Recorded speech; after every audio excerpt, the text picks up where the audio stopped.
It's showtime again, Heritage. Keyron Freed here. And I'm Isaac Delk right here. And Kieran, there's a lot to get through, so let's get into some announcements. Sounds good. Here's 5-Star News reporters Brody Morrison and me with What's Up Heritage. Welcome back to What's Up Heritage. Now let's get on to your Tuesday announcements. Our Heritage football team will be traveling to Sonoraville this Friday for a game. Kickoff is at 7:30, so be sure to come out and support your Generals. Also, the HHS Theater Department will have its fall show, Peter and the Starcatcher, on Friday. Admission will be $3, so come on and come out if you can. Oh yeah, and the HHS class of 2023 had an ACT score of 21.4, which was above not only county, not only state, but nation average. So, y'all deserve to be proud of yourself. Now, let's get on to the weather with our weatherman, Brody Morrison. Thanks, Kieran. And now, let's get on to the weather. For Tuesday, we'll have partly cloudy skies with a high of 77 and a low of 48. For Wednesday, we'll have mostly sunny skies with a high of 80 and a low of 56. And for Thursday, we'll have partly cloudy skies with a high of 81 and a low of 57. So get out and enjoy that nice warm weather this week. Now, let's get back to our anchors for more news. Thanks, you two, and let's get on to the news. And Kieran, our AP Environmental Science class got to go to have a little field trip. That's always fun. Where did they go? Well, they took their annual trip to Lulu Lake Land Reserve. Why did they go there, and what did they learn? Great questions. Here's 5-Star News reporter Devin Cannon and myself with those answers and more in this report. Our trip went great. The weather was perfect, and the guide was really informative and helpful. We took a tour of the core property at Lula Lake. We got to see a beautiful view at the top of the bluff, and then we got to see the waterfall, and then we got to get in the creek and do some water testing. It went really well. It was really fun. We put on waders and we got in a river. We saw evidence of an invasive species and an endangered species of plant. Yeah, it was really fun getting in the river and just looking for, we call them macroinvertebrates. They're just kind of like crawfish and worms and bugs and stuff that we look for and we identify. And we see how healthy the river is. My favorite part was when my friend Anderson fell in the water with his long sleeves on and got himself soaked when we were wading. I learned that a lot of macroinvertebrates actually don't like cold water. A lot of them weren't out, but I also learned about the history of Lula Lake, and it was very interesting. Looks like they got a lot out of it. Yep, looked fun too. Now shifting gears a little and talking entertainment prior to sports, and that entertainment is coming out from our theater department. That's right, Ike. Those students have been working really hard on this year's musical, Peter and the Starcatcher. I'm really excited to see it too. Well, you will get that chance this Friday. And listen up, you can find out more about the play and this report from our very own David Butler, Parker Scott, and Gabe Guffey. So next week we are doing our one-act production of Peter and the Starcatcher. We will have matinees for the school on Friday at 9:50 and 11:40, but we'll also have evening shows on Saturday at 2 p.m. and 7 p.m. Hi, my name is Peyton Reese, and I play Molly Astor in Peter and the Starcatcher. Peter and the Starcatcher is basically like a prequel to Peter Pan, and it's so much fun. I play a character who is a really adventurous girl who always wants to take care of her friends and like prove to her dad that she can be a Starcatcher. I'm Cade Manjares, and I'm playing Black Stash in Peter and the Starcatcher. He's well known for his mustache, of course, and he is, throughout the show, you see him go after a trunk that Peter and Molly and the others have, and that's his ultimate goal, pretty much. So we've done our fair share of unique musicals here at Heritage High School, but this time, I think this is our most unique one yet. We are performing Peter and the Starcatcher, which is our first non-musical production, I think, ever at Heritage.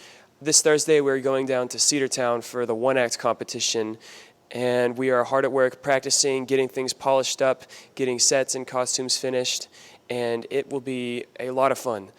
Our cast has worked super, super hard. Every single break that we've had a rehearsal. This weekend, we actually have a 6-hour rehearsal to be prepared. We're super excited for the competition, and we can't wait for everybody to see it. Imagine a bunch of kids acting out a story or a game, in their rooms with whatever toys they could find when they were little. Just imagine that, but like a whole bunch of teenagers goofing off and being crazy, and it's pure joy. It's just a fun show. I highly recommend going and seeing it. I think y'all are really going to like it. There's a lot of students in it, and so I think it's going to turn out really awesome. And with that, Kieran, let's get into our commercial break for this Tuesday. Okay, but don't go anywhere, folks, because after the commercial, we'll have Skylar and Evan join us for sports. Yep, football, volleyball, softball, and cross country to talk about. So stick around. Sports is next. Yo, what is up, guys? Welcome back here. Today we're going to be exploring this haunted school and see what we can find here. Alright, so I'm not sure what we're going to find here, but we kept on looking for a bit. We didn't see anything at the moment, and oh my gosh, what is that? Bro, what just happened there? Well, since we didn't find any ghosts, I can promise you this though, that you can find ghosts at the Ringgold Island Depot, as well as a haunted house and so much more. Oh shoot! Ah!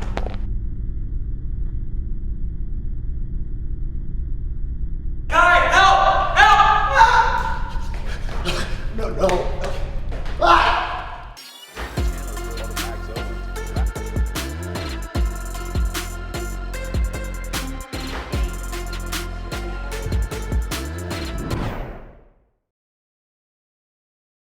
Hello, Generals, and welcome back to sports on this Tuesday. And we got a lot to get to you. And Evan, we're going to be starting everyone off with the big football win last Friday night against Northwest Whitfield. We sure are, and that win was huge, Skylar, and should go a long way towards us making the state playoffs. Yep, the Generals did pick up the 28-21 win. Here's our very own Coach Green, Talon Pickett, and Deacon Lewis with the look back at the win.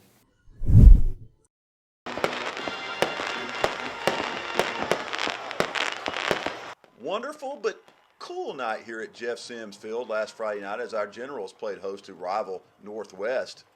And this one was a tale of two halves, and it was our Generals that took the star role in the first half. Very first drive of the game, Brady Chandler connects with speedy wide receiver Max Owens. 30 yards later, Heritage on the board, 7-0 Generals. Two short touchdown runs by sophomore Braden Slaughter would put the Generals up 21-0 before Northwest would get on the board. Third quarter now, 21-7. Heritage still in the lead when Brady finds Owens again for another touchdown, 28-7. And this one's over, right? Wrong. Northwest would not go quietly. Here they cut the Heritage lead to 28-21 with this nice touchdown pass. Now less than a minute to go in the game. Northwest trying to drive to tie it, but the General D holds them off. They take the win 28-21, and we spoke with some Generals after the game. I'm super proud. I love these kind of wins. It's what makes coaching at Heritage just so awesome is gutty wins, because we got gutty kids. We got tough kids, and being able to win a game like that, a tight game against a good opponent, it's just really fun, man. Proud of our guys. It was a really great game. I felt like we all played hard, and I thought it was a great game. Yeah, so we were out there, we were flying around. It was really fun. Everybody on the field was making different plays. From Tanner to Brody to Jake, Max, Owens, Cody, everybody was making plays. Everybody out there putting in 100% effort, ATD, every single play. The line played really well. Our running backs ran hard. Our defense got after the ball. It really was truly a team effort. So basically that puts us in the playoffs guaranteed, and then if we win next week, we play the last game for the region championship. There's a tiebreaker that goes down that if we win by 13 in the last game, we'd actually win the region. So depending on what happens, we could finish anywhere from first to fourth at this point. Congrats to all of the players and coaches. Now time to get ready for Snowball.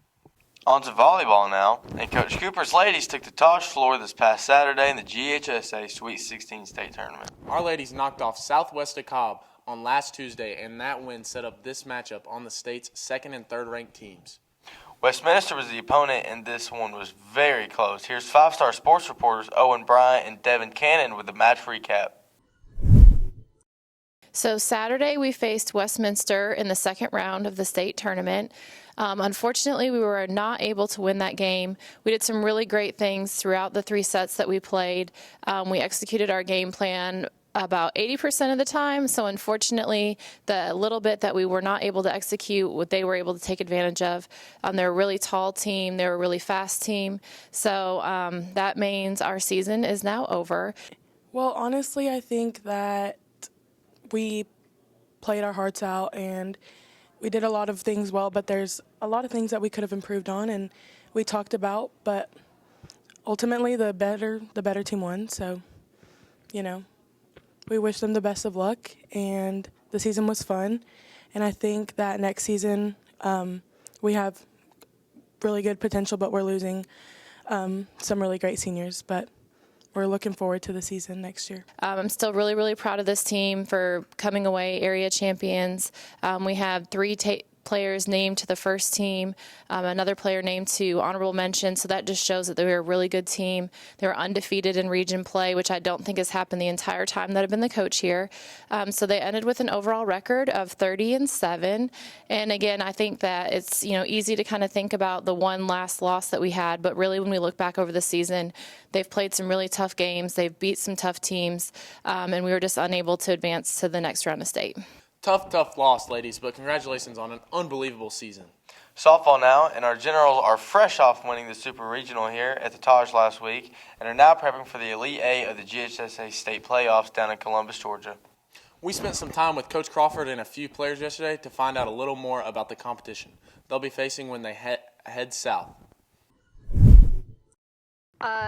That's our standard from the beginning, is to be in Columbus in the Elite Eight, and they've achieved that goal. We're not done.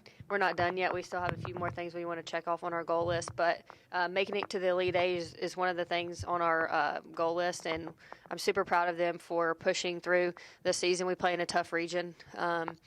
We played a tough Super Regional, and they attacked it head on, and I'm super proud of them. So it is a big deal to make it to the Elite Eight, because that means there are only the top 8 teams left in the division of 4A in Georgia are going to the state tournament. So I think it has taken a team win. It's been a total team thing. We have good pitching, we have good hitting, we have good defense. They're just good all around, and the team and the chemistry that the girls have, we couldn't ask for a better group of girls. So our first matchup is with West Lawrence. We faced them last year in Game 1, end up losing that game 2-1 on a walk-off. But I like where we are this year, and our girls are ready for some revenge against West Lawrence, and we're taking it game by game, pitch by pitch, and hopefully we do what we need to do, but we're ready. We're ready for West Lawrence. We open up with West Lawrence, which is who we opened up to last year and lost, so there's a bit of a grudge and a revenge that we're going to go in for, and so hopefully we're going to open up with the same team and going to get to have our revenge game, and we're going to start from there, and hopefully it's just going to keep going up. I think it's going to take our bats staying hot. They've been pretty good the last few weeks. Addie's throwing well for us. We're backing her up on defense, so I think all those things coming together at the right time will help us out. Good luck, girls. Bring us back another title, and we'll have updates from Columbus for you on Friday's show. And finally, to cross country, Skylar, and Coach Kraft's guys and gals are prepping for their region meet coming up later this week. They sure are, and both teams seem to be peaking at exactly the right time. Yep, that's the way to do it. We talked to Coach Kraft yesterday to find out more about the challenges of this year's region meet. Well, Thursday, Heritage, we're going to be hosting the region championship here, and we're going to have the teams from all over the region come. It's going to be looks like it's going to turn out to be a hot day. Last week at the league championship, we had cool weather and we had a lot of PRs and season best. But this heat is going to make things more challenging. The boys have really been improving over the season and have a good chance to come in as one of the top teams in the region. And the girls have also been improving. They've have gone up and down a little bit, just depending on individual members' health. So, we're going to have to see how things go.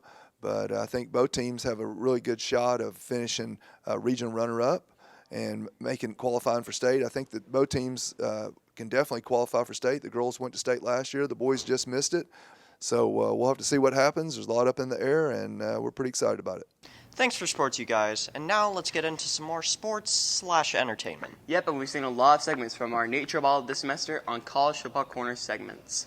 Sure have, and they've been pretty solid as well, might I add. I could definitely agree on that. And the guest pickers seem to know what they're talking about for the most part. Well, to find out just how well the guys are doing, let's get you over now to Nate Trobaugh and get a look at his pick'em standings. Take it away, Nate.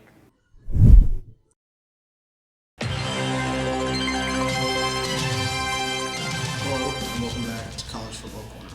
It's a quick Tuesday update for you on what the standings are going into this Friday's episode. Now, this was a big week. We had leadership jumps, and we had some people who have been steady all year drop. So, the biggest surprise of this last week was Hayden went 0-3, putting him in second, tied with Mr. Lee, both of them going 10 wins, 8 losses through this entire season. Now, people noticeable who jumped up are Kayla and Bobby Hunt, who both went 2-1 last week, putting them at 11-7, tying them for first going into this next week. That's all for our update this week. See you on Friday.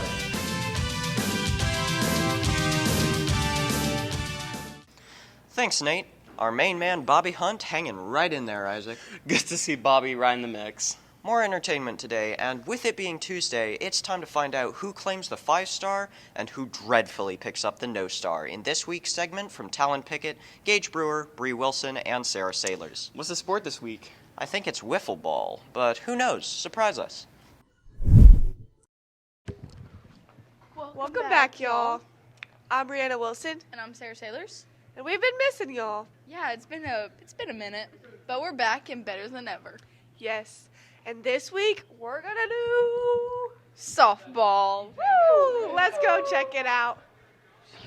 We are here with Lily Scott, Brooklyn Wilson. And how do y'all feel like y'all going to do this week? Pretty good. I'm excited. Very, very good. Better than Lily, of course. We'll see on the court. Let's go check it out.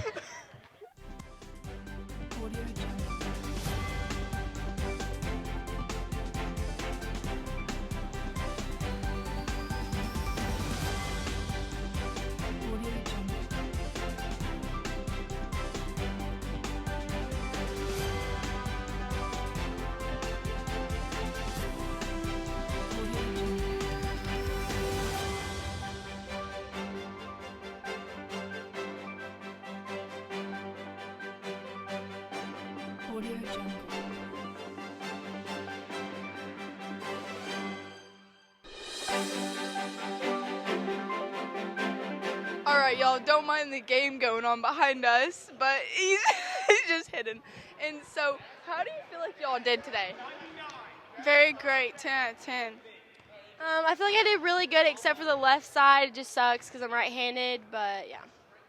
Yeah, well, I think, in my opinion, Brooklyn Wilson won this challenge. Lily, take that. Whatever. I've had no softball experience. No one cares, Brooke.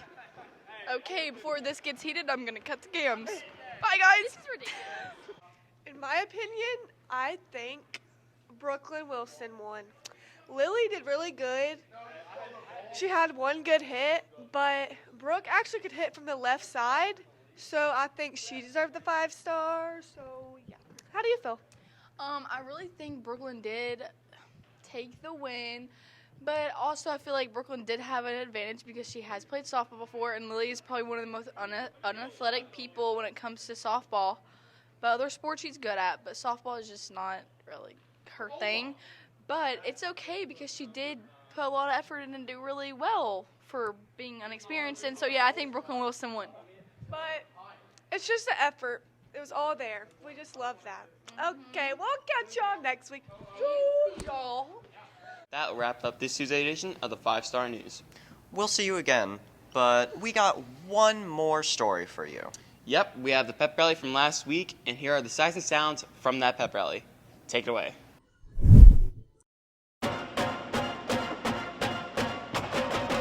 It's great to be back here at Heritage, judging a pep rally. I'm excited about it. Can't wait to see what's going to happen here in the next 10, 15. It should be a fun day. All right, I'm here, ready. We're about to wrap this up. It's about to be easy.